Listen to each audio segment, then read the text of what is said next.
कर्म किए जाओ, फल की चिंता मत करो। आत्मा अमर है, इसलिए मरने की चिंता मत करो।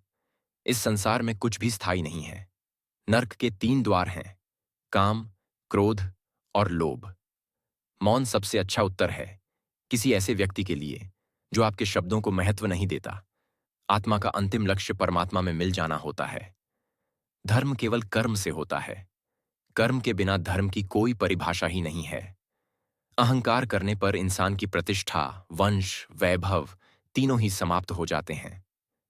मैं सभी प्राणियों के हृदय में स्थित आत्मा हूं। मैं सभी प्राणियों का आदि, मध्य और अंत भी हूं। सत्य कभी नष्ट नहीं हो सकता। अच्छा करने से नहीं डरना चाहिए। आप केवल निस्वार्थ भाव से कर्म कीजिए, केवल वही आपके हाथ में है।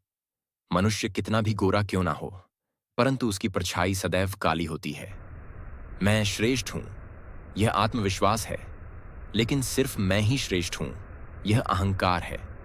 व्यक्ति जो चाहे बन सकता है, यदि विश्वास के साथ इच्छित वस्तु पर लगातार चिंतन करें। प्रेम सदैव माफी मांगना पसंद करता है और अहंकार सदैव माफी सुनना पसंद करता है। जो रास्ता ईश्वर ने आपके लिए खोला है, उसे कभी भी कोई बंद नहीं कर सकता। मनुष्य का जीवन केवल उसके कर्मों पर चलता है। जैसा कर्म होता है, वैसा उसका जीवन होता है। एक बार माफ करके अच्छे बन जाओ, परंतु दोबारा उसी इंसान पर भरोसा करके बेवकूफ कभी न बनो।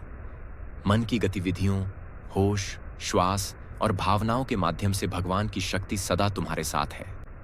जीवन में आधे दुख इस वजह से आते हैं क्योंकि हमने उनसे आशाएं रखी जिनसे हमें नहीं रखनी चाहिए थी। मैं ही इस सृष्टि की रचना करता हूं, मैं ही इसका पालन पोषण करता हूं और मैं ही इस सृष्टि का विनाश करता हूं। जब संसार में धर्म की हानि होगी, अधर्म की विजय, तब मैं इस पृथ्वी पर अवतार लूंगा। शांति से भी दुखों का अंत हो जाता है और शांत चित्त मनुष्य की बुद्धि शीघ्र ही स्थिर होकर परमात्मा से युक्त हो जाती है।